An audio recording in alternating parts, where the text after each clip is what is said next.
আপনারা আমাকে কিছু একটা আলোচনা করতে বলেছেন। বিষয়টা হলো যে আল্লাহ, মোহাম্মদ, রসুল, কলমায় তৈব, কলমায় শাহাদাত এবং আল্লাহ রসুলের মধ্যে পার্থক্য আছে কি না। আবার কেউ কেউ আমার হুমকি দেয়, মাইরে ফেলবো, গালি দিব, গালি দেয়, আল্লাহ রসুল আলাদা। তো এই বিষয়টা নিয়ে আমি আগে ভিডিও বানাইছি, তবে মালয়েশিয়া থেকে আমার কিছু ভাইরা কমেন্টে রিকোয়েস্ট করেছেন যে আল্লাহ তো আরবি শব্দের বাংলা কি, মোহাম্মদ বাংলা আরবি শব্দ বাংলা কি, রাসুল আরবি শব্দের বাংলা কি, কলেমায় তৈবার ভেদটা কি, কলেমায় শাহাদাতের ভেদটা কি একটু আলোচনা করলে আমরা বুঝতাম। আসলে এখানে অনেক কিছু গোপন আছে। এই গোপনটা আজকে আমি আপনাদের সামনে তুলে ধরব। আসুন এই সম্পর্কে আমি আপনাদের সাথে বিস্তারিত আলোচনা করি।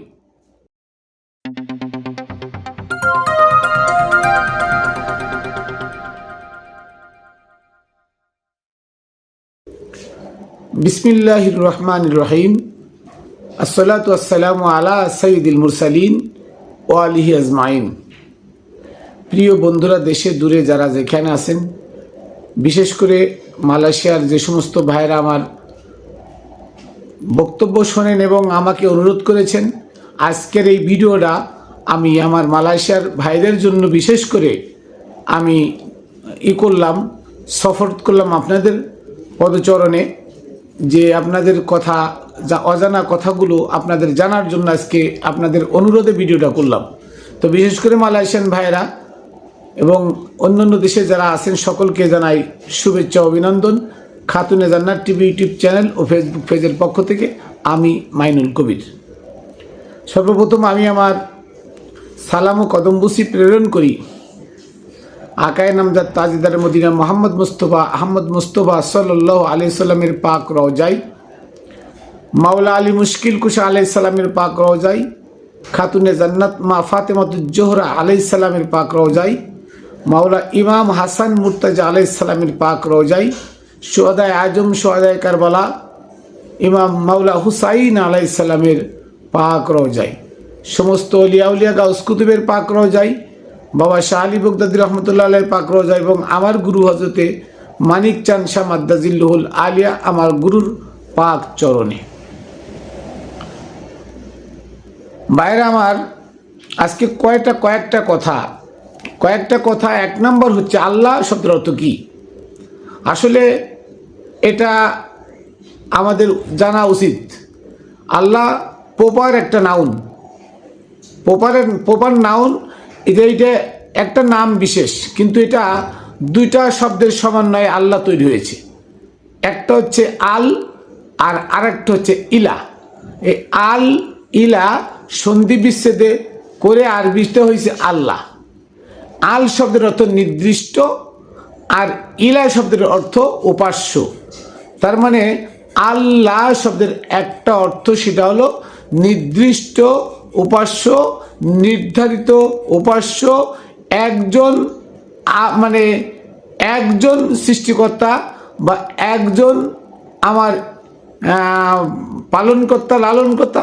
উনি ওয়াল একজন, ওনার কিন্তু বহু বচন নাই। যেমন রবের বহু বচন আরবাবুন হয়, রব দিয়ে আল্লাহ শব্দ হবে, আল্লাহ বলা যাবে না কারণ রবের বহু বচন আছে। অতএব আল্লাহ আল ইলা, আল মানে নির্দিষ্ট আর ইলা মানে উপাস্য, মানে নির্দিষ্ট একজন উপাস্যর নাম হচ্ছে আল্লাহ। এবার আসেন মোহাম্মদ শব্দের অর্থ কি। এই মোহাম্মদ জানেন, হামদুন মানে প্রশংসা, আর হামদুন থেকে মোহাম্মদ প্রশংসিত। রসুল শব্দের অর্থ কি। রসুল শব্দের অর্থ সম্যক গুরু। রসুল শব্দের অর্থ সম্যক গুরু। রিসালাত মানে প্রচারকারী, রিসালাত প্রচারকারী বা প্রেরিত। আর আবার আরবিতে প্রেরিত এখানে আসবে না, এখানে অর্থ হবে সম্যক গুরু। রব মানে সম্যক গুরু, মুর্শিদ মানে পথ প্রদর্শক, হাদি মানে হৃদায়াত দাতা। অলি অভিভাবক। তাহলে রসুল, হাদি, অলি, রব, মুর্শিদ, পাঁচটা ভাষা একই অর্থ, কিন্তু দিক পাঁচটা, পাঁচটা ভাষার পাঁচটা অর্থ, মূল অর্থই আসে একটা। এবার মোহাম্মদ, তাহলে বুঝলেন আপনার আমার আর ভাইরা বুঝছেন যে আল্লাহ মানে কি? আল্লাহ মানে নির্দিষ্ট একজন উপাস্য, নির্ধারিত একজন উপাস্যর নাম আল্লাহ। আল ইলা, আল ইলা, আল যোগ ইলা মিলে হয়েছে আল্লাহ। আল মানে নির্দিষ্ট, আর ইলা মানে উপাস্য। ভালো করে বুঝবেন, আল্লাহ শব্দের অর্থ নির্দিষ্ট একজন উপাস্য, তাকে বলা হয় আল্লাহ। এর বহু বচন নাই, কিন্তু রবের বহু বচন আর বাবুন আছে, অতএব রব দিয়ে আল্লাহ বলা যাবে না। আচ্ছা গেল। এবার আসেন মুহাম্মদ প্রশংসিত। এবার মুহাম্মদ প্রশংসিত, এই মুহাম্মদ যে প্রশংসিত, এই প্রশংসিত মানে কি? প্রশংসিত মানে কি?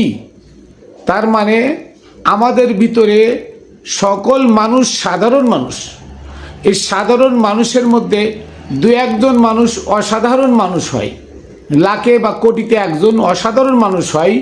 এই অসাধারণ মানুষটা প্রশংসিত কি দিয়ে? ওই ব্যক্তি সত্য কথা বলে, সত্য কথার জন্য সে সমাজে প্রশংসিত। ওই ব্যক্তি হালাল খাবার খায়, তার জন্য সে প্রশংসিত। ওই ব্যক্তি সত্য পথে চলে, তার জন্য সে প্রশংসিত। ওই ব্যক্তি বিনয়ী, বিনয়ের জন্য সে বিনয়ের সম্রাট হিসেবে প্রশংসিত। ওই ব্যক্তি মানুষের উপকার করে, তার জন্য পরোপকার করে, মানব সেবা করে, তার জন্য সে মানবতা তার ভিতরে আছে, এই কারণে সে প্রশংসিত। ওই ব্যক্তি অন্য অন্য মানুষের থেকে আলাদা, সমস্ত জীব তার কাছে আসলে তার সেবা পায়, সে সেই বিষয়ে প্রশংসিত। সকল মানুষ, হিন্দু, বৌদ্ধ, মুসলমান, ইহুদি, নাসারা নাই, যে তার কাছে আসে সেই সেবা পায়, তার জন্য সে প্রশংসিত। তার মানে বোঝা গেল সর্বগুণে যিনি গুণী উনি মোহাম্মদ। মোহাম্মদ কোনো ব্যক্তি বিশেষের নাম নয়, প্রপার নাউন নয়। মোহাম্মদ প্রপার নাউন নয়। মোহাম্মদ হচ্ছে সর্বগুণে গুণান্বিত একজন ব্যক্তি, তিনি হচ্ছেন মোহাম্মদ। আর রসুল যিনি এই প্রশংসিত মোহাম্মদ, যিনি উনি রসুল, ওনাকে গুরু হিসেবে মানা যায়, উনি সম্যক গুরু। আর আল্লাহকে যিনি মোহাম্মদ, উনি প্রশংসিত, যিনি উনি সম্যক গুরু। আর এই সম্যক গুরু যিনি হতে পারেন উনি আল্লাহ। আপনারা কইবেন নাউজুবিল্লাহ, না আমার কথা না, কোরআনের কথা। আসুন আমি দেখাই দিই সূরা নিসা। আপনাদের কাছে মোবাইল থাকলে বের করেন, সূরা নিসা 80 নম্বরে একটা বের করেন। আল্লাহ বলতেছে মাইয়ুতির রাসূলা ফাকাদ আতা আল্লাহ। ডাইরেক্ট যে আমার রসুলের আনুগত্য করলো, সে আমি আল্লাহর আনুগত্য করলো। তাহলে মোহাম্মদ যিনি উনি রসুল, সম্যক গুরু, আর যিনি সম্যক গুরু উনি আল্লাহ। কে বলতেছে? এটা আল্লাহর কথা, এটা আমার কথা না। কলেমায় তৈয়বা মানে কি? পবিত্র কথা। সে পবিত্র কথাটা কি? পবিত্র কথা, পবিত্র কথাটা কি? কিসে কথাটা পবিত্র হইল? কিসে হইল? আসুন জানি। লা ইলাহা, লা মানে নাই, ইলা মানে উপাস্য। লা ইলাহা ইল্লাল্লাহ,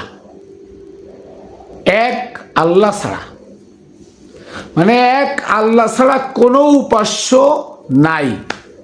এরপরে তিনটা কথা আছে, মুহাম্মদ, রসুল, আল্লাহ।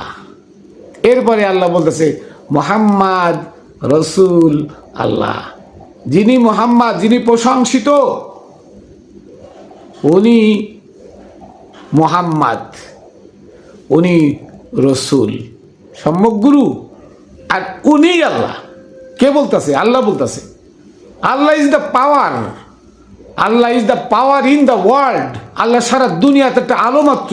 কোরআনে বলতেছে আল্লাহু নূরুস সামাওয়াতি ওয়াল আরদ, আল্লাহ আসমান ও জমিন মে এক নূর হ্যায়, এক আলো, আলোকময় একটা নূর, মানে আলোকময় একটা বর্তিকা আল্লাহ। ও এখন আল্লাহর কি কোনো পাওয়ার আছে? আল্লাহর কিন্তু নিজস্ব কোনো পাওয়ার নাই। আল্লাহর পাওয়ার হচ্ছে মানুষের মধ্যে যখন বিকাশিত প্রকাশিত হয়, ওই ব্যক্তি যা করে সেটা আল্লাহর পাওয়ারে করে।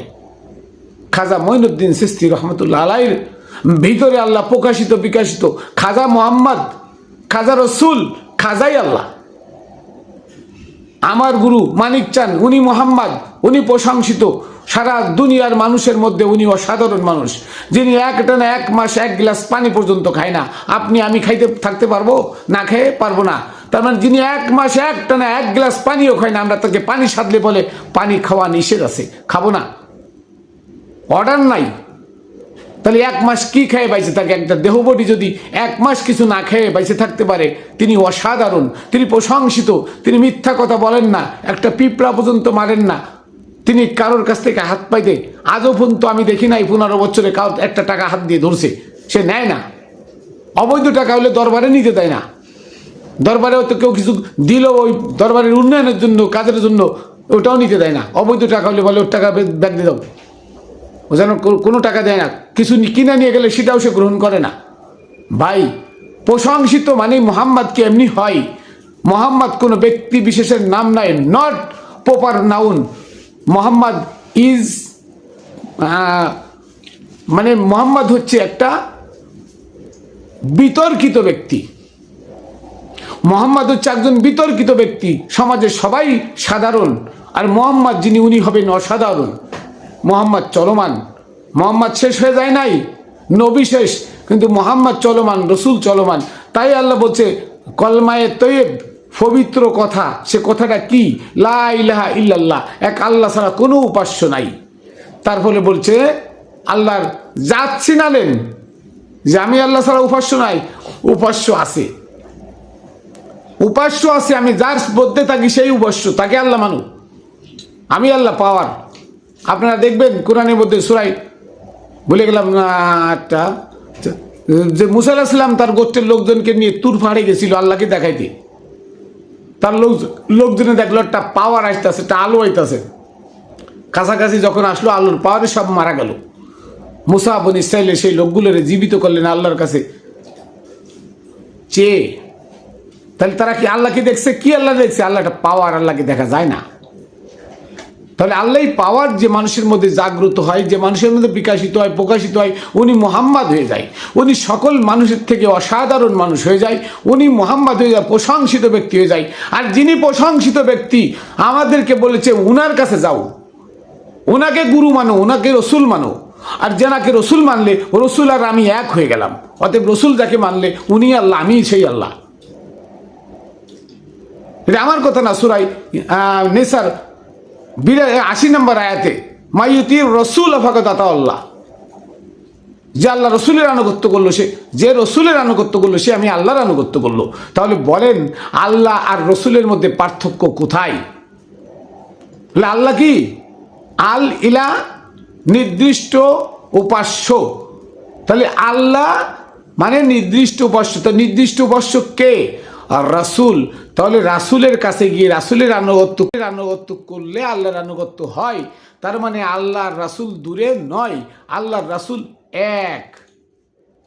অথচ এই কথা নিয়ে মালয়েশিয়া থেকে আমাকে হুমকি দেওয়া হয়েছে, মেরে ফেলবো, এ করবো, তা করবো, অনেক কথা আমাকে বলা হয়েছে, আমাকে হুমকি দেয়। এই যে আল্লাহ রসুল তুই 2 ফাইলি কই, ওই 1 ফাইলি কই, আমি কাফের হয়ে গেছি, আমি মিথ্যাবাদী। কিন্তু আমার কথা, এটা কোরআনের কথা। আল্লাহই বলতেছে সূরা নিসার 80 নম্বর আয়াতে যে মাইয়ুতির রসুল ফাকাদ আতাআল্লাহ। ভালো করে পড়ে দেখবেন, আমার কথা না। যে আল্লাহর রসুলের, যে রসুলের আনুগত্য করলো সে আমার আনুগত্য করলো।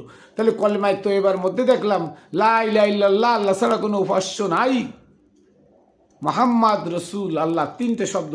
যিনি মুহাম্মদ, তোমরা প্রশংসিত ব্যক্তির কাছে যাও, প্রশংসিত ব্যক্তি যিনি, উনার কাছে যাও। রসুল, উনি তোমার গুরু, সম্যক গুরু। আর যিনি গুরু উনি আল্লাহ। এটা আল্লাহর কথা, আমার কথা না। আবার কলমায়ে শাহাদাতের মধ্যে দেখেন, কলমায়ে শাহাদাতের মধ্যে একটা ভেজাল আছে। শাহাদাতের মধ্যে একটা ভেজাল আছে কি? আশহাদু আল্লা ইলাহা ইল্লাল্লাহ, আশহাদু আল্লা ইলাহা ইল্লাল্লাহু ওয়াহদাহু লা শারীকা লাহু, আশহাদু আল্লা ইলাহা ইল্লাল্লাহু ওয়াহদাহু লা শারীকা লাহু।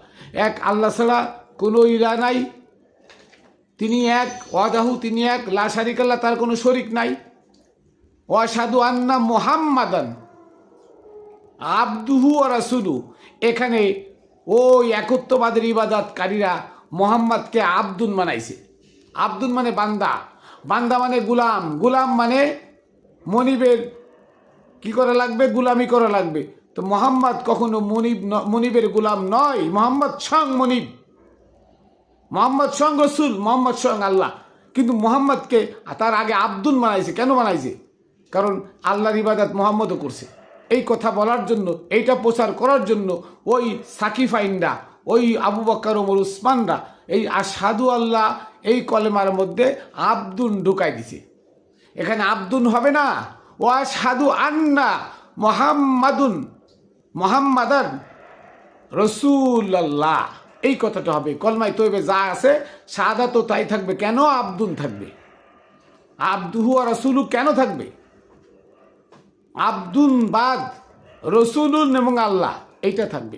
অতএব এখানে আব্দুন, অনেকে তফসির করছে আব্দুন মানে গুলাম না অমুক তমুক, এটা না, আব্দুন মানে বান্দা। বান্দা তো বান্দা হলে সে তো তার উপাস্য একজন থাকে, সে তো একজনকে উপাস্য করবে। মোহাম্মদ কার উপাস্য করুক? মোহাম্মদ কার ইবাদত করবে? মোহাম্মদ তো স্বয়ং আল্লাহ। প্রশংসিত মানে কি? আল্লাহ তার ভিতরে না থাকলে সে প্রশংসিত হয়? কখনো হয় না। আমরা তো আনাসাগরের ফানি আনতে পারি না। তো ওই গরিবে নওয়াজ খাজা কি করে আনাসাগরের ফানি এক ঘটিতে আনলো? ওই গরিবে নওয়াজ খাজা কি করে পাথরের মূর্তিকে দুধ খাওয়াইলো? আপনি আমি পারবো? এই যে বড় বড় বড় বড় মোল্লারা আছে, বড় বড় ফতোয়া দেয়, বড় বড় ফতোয়াবাজ, একটা ফতোয়াবাজকে বলেন না যে একটা মূর্তিরে কথা বলা তো? ওই 10 হাতালা দুর্গারে বলছিল, এ দুর্গা তুই বল ওদের কি করবে? সবাই বলছে যে উনারকে সেজদা দাও, ওনাকে সেজদা দাও, ওনাকে সেজদা দিয়ে ওনার কাছে বায়াত হও যদি এহকাল পরকাল বাঁচতে চাও। আমার কোনো ক্ষমতা নাই তোমাদের বাঁচানো। সেদিন লক্ষ লক্ষ হিন্দু মুসলমান হয়েছিল খাজা মঈনুদ্দিনের কাছে। তা খাজা মঈনুদ্দিন এই পাওয়ার কই পাইল? এই পাওয়ার তার মধ্যে স্বয়ং আল্লাহ ঢুকে তাকে শক্তিশালী করে তার মুখের কথা আল্লাহ করে দিছে কাজ।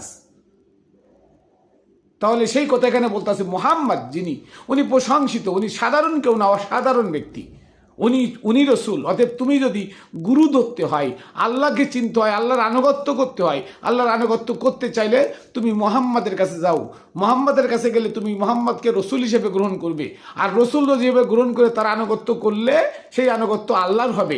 ভাইরা আমার, অতএব আপনারা মোহাম্মদ যিনি সমাজে প্রশংসিত, যিনি তার কাছে যাইবেন, তাকে রসুল হিসেবে গ্রহণ করলে আল্লাহকে পাইবেন, তার আনুগত্য করলে আল্লাহর আনুগত্য হবে। অতএব আল্লাহ ছাড়া কোনো উপাস্য নাই, নির্দিষ্ট উপাস্য নাই। আর উপাসনা কার করবেন? রাসুলের উপাসনা করবেন। সে রাসুল মোহাম্মদ হতে হবে, প্রশংসিত রসুল হতে হবে। সমাজে বিতর্কিত রসুলের কাছে যাবেন না। কিছু কিছু রসুল আছে মাগিবাজ, মাখিখোর, তারা নাবিন নিষের সাধন করে, রতিমতি জ্যোতি রক্ষা করার লাগে তারা বলে ভক্ত মেয়েদেরকে ভক্ত বানায়, তাদের কাছে নিয়ে ঘুমায়, তাদের সাথে মিলামিশা করে, রতিমতি ঠিক রাখার লেগে নাই করতে। নাউজুবিল্লাহি মিন জালিক। এরা ভণ্ড, এরা মোহাম্মদ না। মোহাম্মদ যিনি, উনি মোমেন হতে হবে, উনি মোমেন। সূরা আল ইমরানের 164 নম্বর আয়াত আল্লাহ বলছেন কদ মান্নাল্লাহ আলাল মুমিনিনা ইজ বাআসা ফীহিম রাসূলান। আল্লাহ বলছে মোমেনদের জন্য সৌভাগ্য যে আমি তাদের মধ্যে হতে রসুল প্রেরণ করি। মোমেন না হলে সে মোহাম্মদ হতে পারে না, আর মোহাম্মদ না হলে সে রসুল হতে পারে না। আর মোমেন যে হয় তার চোখ পরনারী থেকে নিম্নগামী থাকে। সূরা নূরের 29 নম্বর আয়াত পড়ে দেখবেন কুল্লিল মুমিনিনা ইয়াগুয্যু আবসারাহুম। হে নবী, মোমেন পুরুষদেরকে বলে দিন তাদের চক্ষু যেন পরনারী থেকে নিম্নগামী থাকে। তাহলে মোমেন যিনি, উনার চোখ পরনারী থেকে নিম্নগামী থাকে। আর বর্তমান মোমেনের কাছে আপনি যে বায়াত হচ্ছেন তার চোখ পরনারীর দিকে থাকে, সুন্দরী মেয়ের দিকে তার চোখ থাকে। সুন্দরী ভক্তের বউ সুন্দরী দেখলে তাকে তার কাছে শুইতে দিতে হয়। এদের গালে জুতা মারবেন, জুতা। এরা রসুল হতে পারে না, এরা মোহাম্মদও না। মোহাম্মদ যিনি, উনি প্রশংসিত, ওনাকে মোমেন হতে হবে। আর মোমেন ছাড়া কখনো রসুল হয় না। মোমেন থেকে মোহাম্মদ হয়, মোহাম্মদ না হলে রসুল হয় না। আর রসুল না হলে তার আনুগত্য করলে আল্লাহ আনুগত্য পায় না। ভাইরা আমার, আজকের কথাগুলো আমি আপনাদের সামনে বলতেছি যে আপনারা বায়াত হবেন কামেল গুরুর কাছে, যিনি মোহাম্মদ, যিনি অসাধারণ, যিনি সত্যবাদী, যিনি সালিহিন, সাবিরিন, সাদিকিন, মুহসিনিন, ওই ব্যক্তির কাছে গিয়ে বায়াত হবেন। ওই ব্যক্তি রসুল। আর ওই ব্যক্তির আনুগত্য করলে আল্লাহর আনুগত্য করা হবে। মসজিদে গিয়ে ইবাদত করা কথা কোরআনে নাই। এক আল্লাহর ইবাদত করা কোরআনে নাই। আবু বকরের বানানো, ওমরের বানানো, উসমানের বানানো। আমি 1000 বলে যাব, মৃত্যুর আগ পর্যন্ত বলে যাব, একত্ববাদের ইবাদত ওমর করেছে, উসমান করেছে, আবু বকর করেছে। একত্ববাদের ইবাদত শুরু হয়েছে সেই আদম আলাইহিস সালাম থেকে, ইবলিস করেছিল। আল্লাহ বলছে আদমকে সেজদা দাও, ইবলিস বলছে আমি আল্লাহকে ছাড়া সিজদা দিতে পারবো না। ওই দিন থেকে সেই ইবলিস হয়ে গেল। কেন হইল? একত্ববাদের ইবাদত সেই করে শুরু করেছে। এখনো যারা একত্ববাদের ইবাদত করে তারা ইবলিস শয়তান, তাদের আমির ইবলিস, তাদের ইমাম ইবলিস। তাই আল্লাহ বলছেন সূরা নিসার 159 নম্বর আয়াতে বলছে ইয়াউমা নাদউ কুল্লু উনাসিম বিইমামিহিম, সেদিন প্রত্যেককে ডাকা হবে তার ইমামের সাথে। ইয়াউমা নাদউ কুল্লু উনাসিম বিইমামিহিম, সেদিন প্রত্যেককে ডাকা হবে তার ইমামের সাথে। কোন ইমাম? যারা একত্ববাদের ইবাদত করে তারা তাদের ইমাম শয়তান, আর যারা রাসূলের আনুগত্য করে তাদের ইমাম কে? রাসূল। পার্থক্য এখানে। রাসূলের আনুগত্য যারা করে তারা আল্লাহর আনুগত্য করে। তাই আল্লাহ এবং আল্লাহ রসুলের মধ্যে কোনো পার্থক্য নাই। সূরা নিসার 151, 150, 151 নম্বর আয়াত পড়ে দেখবেন। যারা আল্লাহ এবং আল্লাহ রসুলের মধ্যে পার্থক্য সৃষ্টি করতে চায় তারা কাট্টা কাফের। তাহলে আল্লাহ রসুল কোথায়? যিনি মোহাম্মদ, উনি রসুল আর উনি আল্লাহ। এই জন্য বলছে মাইয়ুতি রসুল ফাকাদ আতা আল্লাহ, যে রসুলের আনুগত্য করলো সে আল্লাহর আনুগত্য করলো। তার মানে রসুল আর আল্লাহ এক, পার্থক্য নয়। যারা পার্থক্য সৃষ্টি করতে চায় তারা কাট্টা কাফের। যারা পার্থক্য করে তারা একত্ববাদের ইবাদত করে, তারা একত্ববাদের ইবাদতে বিশ্বাসী, তারা কখনো আল্লাহর ইবাদতে বিশ্বাসী না, রসুলের আনুগত্যে বিশ্বাসী না। অতএব বায়াত গ্রহণ ছাড়া তুমি একত্ববাদের ইবাদত সারা জীবন করলে তোমার ওই ইবাদতের কোনো মূল্য হবে না, ওই ইবাদতের কোনো মূল্য নাই। তো আমার ভাইরা, আজকের এই কথাগুলো আপনাদের পদচরণে আমি কুরবানি করে দিলাম। কথাগুলো শুনবেন এবং মানবেন। যিনি মোহাম্মদ সমাজে অস্বাভাবিক লোক, স্বাভাবিক লোক নয়, অস্বাভাবিক লোক মোহাম্মদ হয়। যিনি সাধারণ লোক নয়, যিনি অসাধারণ লোক তিনি হয় মোহাম্মদ। মোহাম্মদের মধ্যে সমস্ত গুণে গুণান্বিত থাকে মোহাম্মদ, তিনি রসুল হয়। ওনার কাছে গিয়ে তুমি আনুগত্য স্বীকার করো, তাহলে আল্লাহর আনুগত্য হয়ে যাবে। মসজিদে মন্দিরে গির্জায় পেগোড়ায় দৌড়তে হবে না। অলির দরবারে যাও, কামেল গুরুর দরবারে যাও, যিনি মোহাম্মদ, উনি রসুল। ওনার আনুগত্য করলে আল্লাহর আনুগত্য হয়ে যায়। আল্লাহর কথা আমার কথা নয়। সূরা আল ইমরানের 31 নম্বর আয়াত, কুল ইন কুনতুম তুহিব্বুনা আল্লাহ, হে রাসূল আপনি বলুন তোমরা কি আল্লাহকে ভালোবাসতে চাও? ফাত্তাবিউনি ইউহিব্বুকুমুল্লাহ, তাহলে আমি আল্লাহকে ভালোবাসি। তাহলে আল্লাহকে ভালোবাসতে চাইলে রসুলের আনুগত্য করলে আল্লাহকে ভালোবাসা হয়ে যায়। তাহলে আল্লাহ রসুলের মধ্যে পার্থক্য কোথায়? কোথায় পেলে আল্লাহর ইবাদত করো আর রসুলের ইবাদত করো? হ্যাঁ, 3টা আয়াতের মধ্যে ভেজাল লুকানো হয়েছে। এই 2টা আয়াতে যা আছে আল্লাহ রসুল এক জায়গায়, সব জায়গায় এক জায়গায় আছে, কিন্তু 3টা আয়াতে ভুল ঢুকানো হয়েছে। কোথায় কোথায়? সূরা নিসার 132 নম্বর, সূরা নিসার 59 নম্বর আয়াত। আচ্ছা, সূরা আল ইমরানের 132 নম্বর আয়াতে, আর সূরা নূরের 54 নম্বর আয়াতে। এখানে ধরা হয়েছে যে আল্লাহর আনুগত্য করতে চাই করো আর রসুলের আনুগত্য করো, কিন্তু ছিল একটা জিজ্ঞাসা চিহ্ন। কুল আতিউল্লাহ, হে রসুল আপনি বলুন তোমরা কি আল্লাহর আনুগত্য করতে চাও? আতিউ রসুল, রসুলের আনুগত্য করো, এটা ছিল। কিন্তু জিজ্ঞাসা চিহ্ন উঠাই দিয়ে ও একটা লাগাই দিয়েছে ওসমান, তাই গেছে আতিউল্লাহ ও আতিউ রসুল। আল্লাহর আনুগত্য, রসুলের আনুগত্য করো। নাউজুবিল্লাহ, কোরআনটাকে 2 নম্বর করে ফেলাইছে। এই কোরআনটারে কি করছে? 2 নম্বর বানাই ফেলছে। একটা জিজ্ঞাসা চিহ্ন উঠাই দিয়ে এখানে পেশাব করিবেন না, করিলে 50 টাকা জরিমানা, দাড়ি থাকতে হবে অথবা কমা। এখন দাড়ি কমা উঠাই দিলে কি হবে? এখানে পেশাব করিবেন না, করিলে 50 টাকা জরিমানা। আপনি পেশাব করে দিলেন, কমিটি এসে ধরবো আপনাদের জরিমানা দেন। কেন? ওখানে পেশাব করিবেন না। আপনি তখন তর্কে গেলেন, হে বেটা এখানে তো কমা নাই, দাড়ি কমা নাই, তাহলে আমি ছাড়বো কই? আমি তো ছাড়ছি এখানে পেশাব করিবেন না, করিলে 50 টাকা জরিমানা। আমার কি ভুল হয়েছে? তারা লাজবাব হয়ে যাবে, না ভুল, আসলে ভুল হয় নাই, কারণ দাড়ি কমা থাকলেই ধরা যাইতো। তাই এটাও দাড়ি কমা নাই, দাড়ি কমারে উঠাই দিয়ে কি করছে? ডাইরেক্ট বানাই দিছে। অতএব তর্ক যদি যান ওই 2টা আয়াত নিয়ে, এই 3টা আয়াতের সাথে, তাহলে এরা হাইরে যাবে। আল্লাহ 2 রকম কথা কখনো বলে না। আল্লাহ একই রকম কথা 5টা আয়াতে বলে গেছে, কিন্তু এখানে কারসাজি করছে। যেমন কলমায় শাহাদাতের মধ্যে আব্দুহু ঢুকাইছে, নবীরে বান্দা বানাইছে, ঠিক তেমন এখানে নবীর আর আল্লাহর আনুগত্যকে ডিভাইডেড করে দিছে। এই জন্য আসুন সত্য জানি, সত্য বলি, আমরা সত্য পথে চলার চেষ্টা করি। আমাদের সত্যকে জানা উচিত, সত্যকে অন্তরে ধারণ করা উচিত। আর সত্যকে অন্তরে ধারণ করতে হলে আমাদের দরকার কোরআনকে পথ ও পাথেয় হিসেবে গ্রহণ করা। কোরআনের মধ্যে 260টা ভুল আছে, জঘন্যতম ভুল। এই ভুলগুলোরে শুধরানো আমাদের উচিত। আমি দিব ইনশাল্লাহ, আপনাদেরকে শুধরাই দেবো, অপেক্ষা করেন। আমাকে একটু আল্লাহ তৌফিক দিক। স্বাস্থ্যটা খারাপ, কদিন ধরে বেশ শরীরটা খারাপ, একটু সুস্থ হই তো আমি কোরআনের এই যে ভুলগুলো আমি আপনাদেরকে নোট করে দেব, আপনার এই ভুলগুলো বাদ দিয়ে বাকিগুলো তফসির করবেন। আর তফসির আমি লিখতেছি, এই তফসিরটা সঠিক তফসির, যা 1400 বছরে কারো কাছে পান নাই এমন একটা তফসির আমি আপনাদের জন্য লিখতেছি, এটা পাবেন। এটা পাইলে প্রত্যেকটা ঘরে ঘরে, প্রতিটা ঘরে ঘরে চলে যাবে আমার তফসির ইনশাল্লাহ। নাম তফসিরে মানিক চান শাহ, আমার দয়ালের নাম। আপনারা দোয়া করবেন, আমার জন্য আশীর্বাদ করবেন। অনেক কথা বললাম আমার মালয়েশিয়ার ভাইরা, আপনাদের জন্য আজকে ভিডিওটা উৎসর্গ করলাম পদচরণে। আর আজকে আমি আমার কথা যা বলছি দলিল দিয়েই বলছি, অর্থ যেটা সেটাই করছি। ভুল ত্রুটি যদি হয় মার্জনীয়, ক্ষমা করবেন। আমাকে আবার যদি কোনো জিনিস জানতে মন চায়, কোনো বিষয়, কোনো ভিডিও আপনাদের লাগে, আপনার কমেন্টে অথবা আমার নাম্বার দিয়ে আসে, নাম্বারে ফোন করে জানাবেন। আমি আপনাদের জন্য চেষ্টা করব আপনারা যেটা জানেন না সেই জিনিসটা আমি আমার ক্ষুদ্র জ্ঞান থেকে আমি যতটুকু জানি অতটুকু দিয়ে আপনাদের বোঝানো। যাই হোক, আমার বক্তব্য এখানে শেষ করছি। আবার দেখা হবে অন্য ভিডিওতে। আমি আমার শেষ সালাম কদম বসি পাক পাঞ্জাতনের পাক দরবারে, অলিয়া উলিয়া গাউস কুতুবদের পাক দরবারে আমার দয়ালের পাক চরণে রেখে এখানে শেষ করছি। জয় গুরু। আবার দেখা হবে অন্য ভিডিওতে।